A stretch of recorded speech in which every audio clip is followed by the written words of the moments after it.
Welcome to my new blog. তো আজকে আমি যাচ্ছি রাসবিহারী মঠে রান্না করতে। এখন হচ্ছে 4:30 বাজে। আর দেখুন আমি মন্দিরে চলে এসেছি। এটা হচ্ছে আমাদের মন্দির, এটা হচ্ছে নাট্য মন্দির। এখানে পাঠ কীর্তন করা হয়।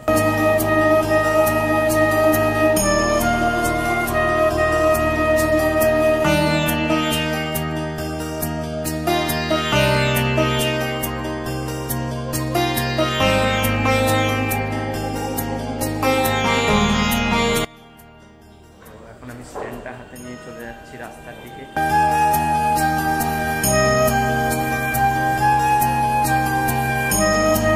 এসেছি রাসবিহারী মঠে।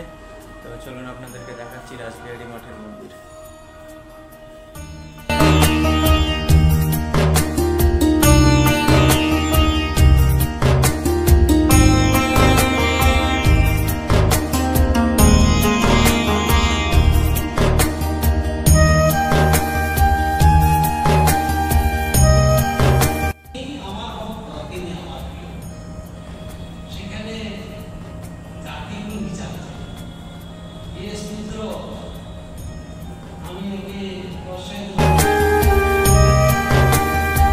আমার রান্না শেষ হয়ে গেছে, এখন আমি রান্না শেষ করে নিচে এসেছি।